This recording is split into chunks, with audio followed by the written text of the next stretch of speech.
It's party time. അങ്ങനെ അണ്ണന്റെ ആ ഒരു ആദ്യത്തെ ട്രോഫിക്ക് കൊണ്ടുള്ള കാത്തിരിപ്പ് ഏകദേശം വിരാമം പോയിട്ടുണ്ട്. കാരണം അങ്ങനത്തെ ഒരു പെർഫോമൻസ് ആണ് നിലവിൽ ഇപ്പോൾ അൽ നസർ കാഴ്ചവെച്ചുകൊണ്ടിരിക്കണതെന്ന് വേണമെങ്കിൽ പറയാം. കാരണം അത്രയും കിടിലം പെർഫോമൻസ് ആണ് അവരുടെ ഭാഗത്തുനിന്ന് വന്നത്. അണ്ണന്റെ തിരിച്ചുവരവാണെങ്കിലും അത്യാവശ്യം ഗംഭീരം തന്നെ ആയിട്ടുണ്ട്. കാരണം 2 ഗോൾ അടിച്ചു.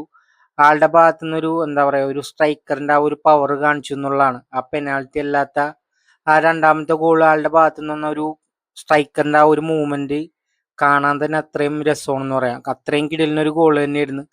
അപ്പൊ ടീമിന്റെ വിജയത്തിൽ പുള്ളി ഹാപ്പിയാണ്. എന്തായാലും ആ ഒരു ആദ്യത്തെ ട്രോഫിക്ക് ഇനി അധികം കാത്തിരിക്കേണ്ടി വരില്ല. കാരണം 7 പോയിന്റിന്റെ ഗ്യാപ്പ് എന്തോ ഓൾറെഡി ഉണ്ട് ടീം തമ്മിൽ. അപ്പൊ എന്തായാലും ഇന്നലെ ആ ഒരു സമനില എന്തായാലും അൽ നസറിന് ഗുണം ചെയ്തിട്ടുണ്ടാവും.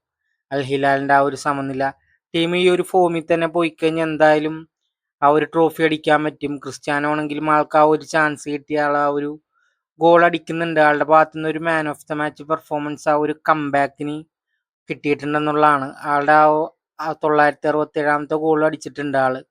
അപ്പൊ അത്രയും കിടിലൻ എന്താ പറയാ, ഒരു ടോപ്പ് ഫോമിലാണ് ആളെന്ന് വേണമെങ്കിൽ പറയാം. മാനയാണെങ്കിലും ആ ഒരു പ്രൈമിലാണ് ഇപ്പൊ നിൽക്കുന്നത്. മാനയുടെ ഗോള് കണ്ടാണ് അത്രയും ഒരു എന്താ പറയാ, ഒരു കിടിലൻ ഗോൾ തന്നെയായിരുന്നു. ആ ഒരു ഫിനിഷിങ് ഒരു 3 പേരെയൊക്കെ കട്ട് ചെയ്താണ് ആള് വന്നടിച്ചത്. ആ ഒരു പഴയ ആ ഒരു ലിവർപൂൾ മാനനെ കണ്ടു എന്നുള്ളതാണ്. കാരണം ആ ഒരു ടച്ച് ഉണ്ടായിരുന്നു. അത്രയും ആ ഒരു വിങ്ങിന്നകത്തേക്ക് കട്ട് ചെയ്ത് അടിച്ച ഒരു ഗോളാണ്. അത്രയും കിടിലൻ ഗോളായിരുന്നു എന്ന് വേണമെങ്കിൽ പറയാം. ഹോൾ ടീമിനെ കവർ ചെയ്തു എന്നൊക്കെ വേണമെങ്കിൽ പറയാം. കാരണം അങ്ങനത്തെ ഒരു കിടിലൻ പെർഫോമൻസ് ആണ് മാനയുടെ ഭാഗത്തു നിന്നും വന്നത്. ടീം മൊത്തത്തിൽ എന്താ ഒരു ട്രോഫിക്ക് വേണ്ടിയുള്ള ആ ഒരു ഹങ്കർ കാണിക്കുന്നുണ്ട്.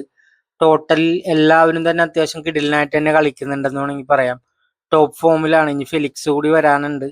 സോ ഈ ഒരു കളി നിലനിർത്തി കഴിഞ്ഞാൽ എന്തായാലും ആരാധകർക്ക് അധികം കാത്തിരിക്കേണ്ടി വരില്ല.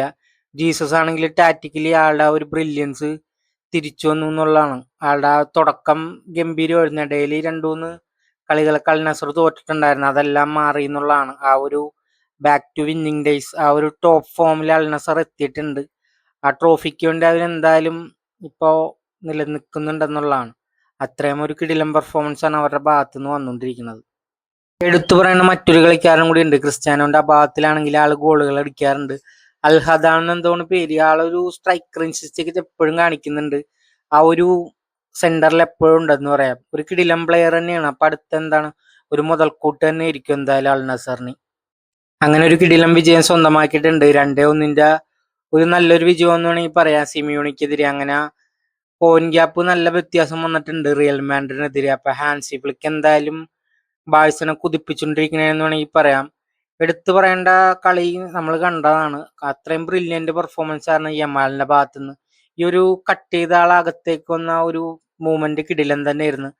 എന്താ പറയാ, ആൾക്കൊട്ടും ഭാഗ്യം ഉണ്ടായിരുന്നില്ല. അല്ലെങ്കിൽ ഒരു കിടിലൻ ഗോളായിട്ട് മാറിയാനെ. അത്രയും എന്താ പറയാ, ഒരു കിടിലൻ പെർഫോമൻസ് ആണ് ആൾ ബാക്ക് ടു ബാക്ക് കാഴ്ചവെച്ചുകൊണ്ടിരിക്കണെന്ന് വേണമെങ്കിൽ പറയാം. അത്രയും യങ് ആയിട്ടും ഒരു മെച്യൂരിറ്റി ആയിട്ടുള്ള ഒരു കളിയാണ് പുള്ളിയുടെ ഭാഗത്തുനിന്ന് വന്നുകൊണ്ടിരിക്കുന്നത്.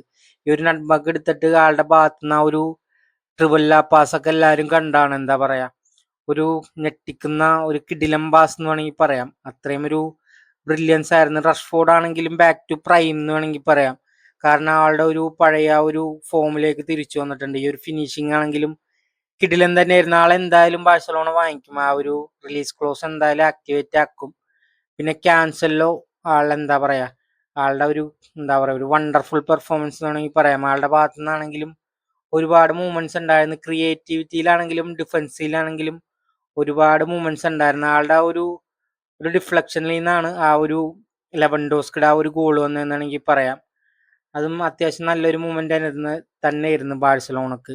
സോ ഒരു കിടിലൻ പെർഫോമൻസ് ആണ് ബാക്ക് ടു ബാക്ക് കാഴ്ചവെച്ചുകൊണ്ടിരിക്കുന്നത്. ലെവൻഡോസ്കി ആണെങ്കിലും അത്യാവശ്യം ഗോളുകളൊക്കെ അടിക്കുന്നുണ്ട്. ആളുടെ ഒരു പഴയ പ്രൈം അല്ലെങ്കിലും വേണ്ട ടൈമിൽ ആൾ ഗോൾ അടിക്കുന്നുണ്ടെന്നുള്ളതാണ്. ആ ഒരു ഫോമിലേക്ക് തിരിച്ചു വരുന്നുണ്ട് ആള്.